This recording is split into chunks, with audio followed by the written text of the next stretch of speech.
Bismillahirrahmanirrahim and Assalamu alaikum. Welcome to Gohar Publishers. This is Hamna Bint Shehzad. Our motto is redefining the geography of education through digital resources for conceptual learning. Dear teachers and dear students, आज के इस video lesson में हम देखेंगे गौहर उर्दू कायदा का एक नई चीज़ और वो हमारे पास है मुरक्कब आवाज़ें।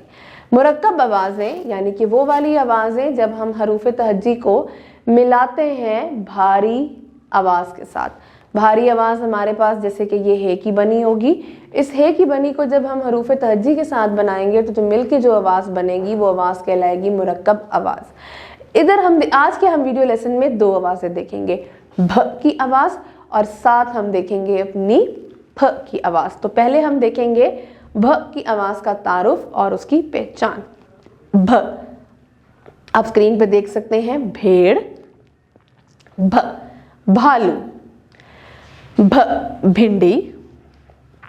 अब इसकी लिखाई देखेंगे हम किस तरह है, बहुत आसान है। देखिएगा क्योंकि ये बे के साथ मिलके बनी हुई है तो बे के साथ मिलकर बनने में एक नुक्ता बे का इसके साथ लगेगा जी।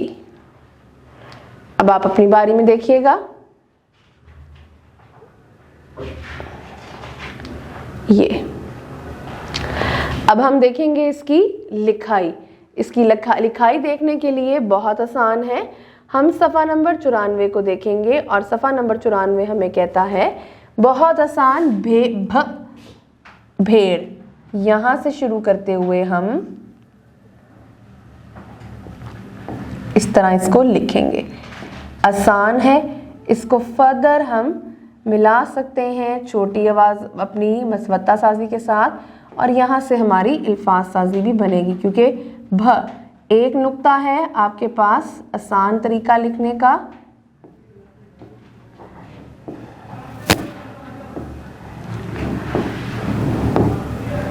लाइन से नीचे नहीं जाएगा ये।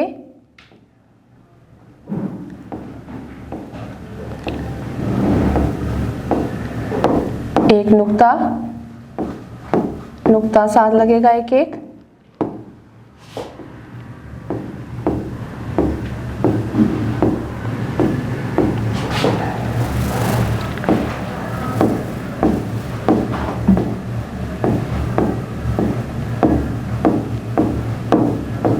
और ये हमारा भे। अब इसी तरीके से हम अगली आवाज़ देखेंगे और अगली आवाज़ हमारे पास है फ, यानी कि अब हम पे को मिलाएंगे हरूफ तहज्जी के साथ। फ फूल, फ फल। और इसकी लिखाई बहुत आसान, जिसे आप स्क्रीन पे देख सकते हैं। बहुत आसान है इसकी लिखाई भी, एक दफ़ा फिर देखिएगा। अब इसकी लिखाई को देखते हैं, यहाँ से फेफ फूल सेम, क्योंकि एक ही खानदान के हैं तो अब हमारे पास नुक्ते भी वही हो जाएंगे। अच्छा, अब थोड़ी सी इसके बाद हम अल्फाज साजी भी देखेंगे। हमारे किताब के सफ़े पे नहीं है लेकिन क्योंकि हम अल्फाज साजी साथ साथ देखते आ रहे हैं तो हम यहाँ पर अल्फाज साजी को भी देखेंगे मसवत्तों के साथ मिलाकर।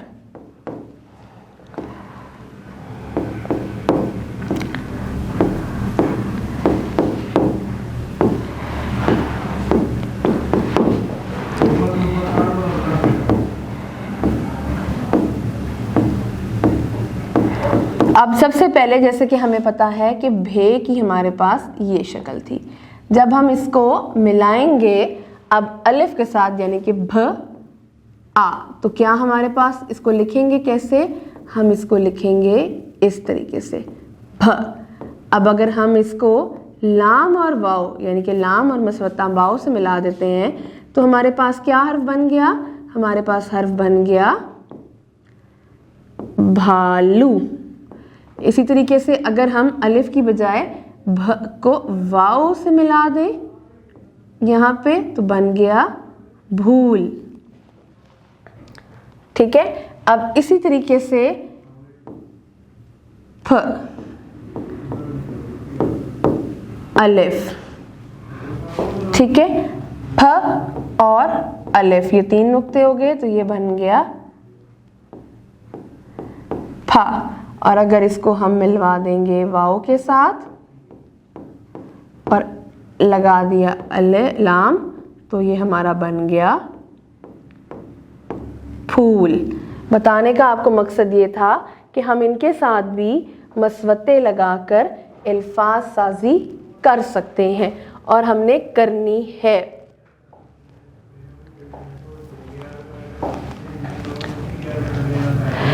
मुझे उम्मीद है कि आपको आज का वीडियो लेसन पसंद आया होगा। एक नए वीडियो लेसन के साथ हम फिर मिलेंगे, तब तक के लिए अल्लाह हाफिज़।